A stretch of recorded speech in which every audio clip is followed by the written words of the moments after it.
A simple yet very clever lethal spot from one of our new batch of World Championship qualifying players, Bank Yugi. Given that Glory has a draw for Kane's Sun Fury to win the game next turn, and Bank Yugi is 1 damage off lethal, it's definitely not a 1 game quite yet, but the second he draws Infiltrator Lillian, Bank Yugi spots a sneaky way to close things out. Another taunt lackey doesn't really help against the only out. There's also just looking for lethal with Shadows. Oh wait, sorry, the deck is not arranged. He knew what he was getting off the top. But Lillian is GG! Oh my god! You know what, Bank Yugi? That was an excellent way to end things out. He knew the order of the deck. He knew that was guaranteed lethal at that point to draw a card. This spot unusually is dedicated to both players for excellent matchup understanding on either side. When played against a priest, Possessi's Paladin deck functions much like a combo deck, relying on comboing Penflingers with infinite Libram of Wisdoms for an absurd amount of damage. Blitzchang realizes this and tries to steal said Penflinger right from Possessi's hand. He achieves this by trading into Salet's Pride, which had a high chance of drawing the Penflinger and then trying to steal it with Mind Render Illusia. It sadly didn't work out for him, and Possessi then executes a brutal Penflinger endgame. If they might just draw Penflinger. That's fair. He's going for it. I think this was the play to try and hit Penflinger from his opponent's deck. And it was probably the best timing to try and do so, but he does not get it. The entire strategy, the game plan shifts drastically.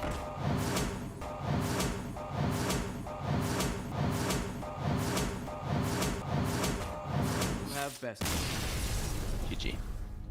Wow, a clinic put on by Possessi at the end there.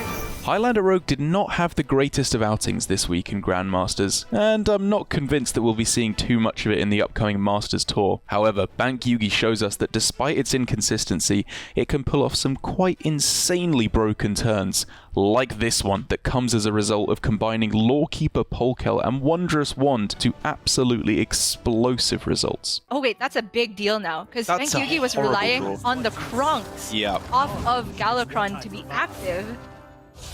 Oof. Pretty much the worst draw in his deck. One of the big 3 bad ones. So now he doesn't have the board clear. There's tons of damage on the other side, but Vendetta, Underbelly, still pretty good.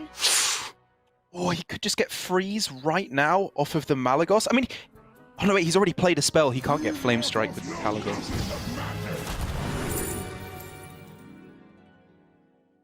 Oh. Next turn, Flame Strike plus Kalagos is completely insane.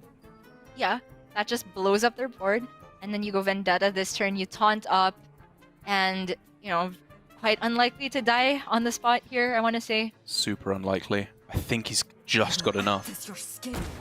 Seen an Apprentice. It's a bad one. Gosh. Look at this turn!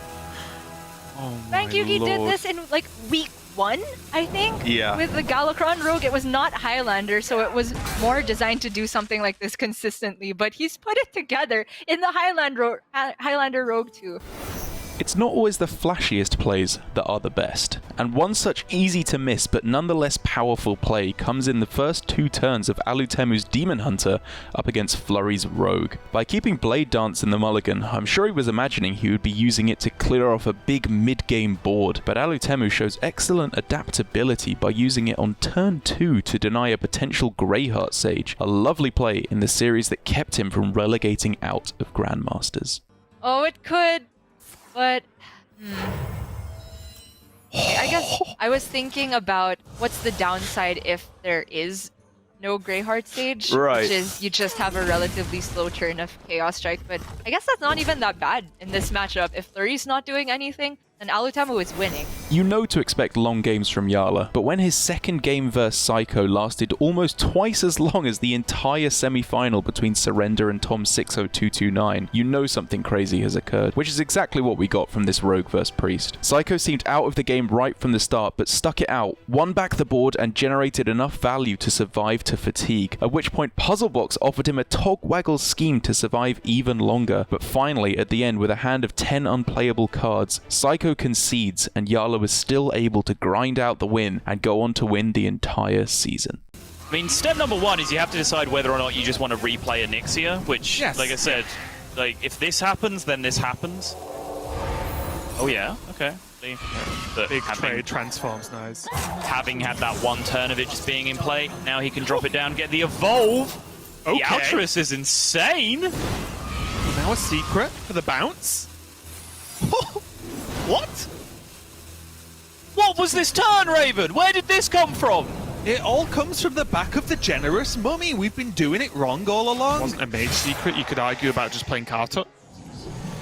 Yeah, I think Psycho recognizes it. This is a race he is losing. We're with you, mate. Sanctuary is another minion that can actually help this race. Okay, that 4-1 dying is very possibly just the end of the world here for Psycho, though. Nourish! Okay, dodged it. Dodged the Nourish. He's going to heal the Hanar back up. Oh, what? Insane.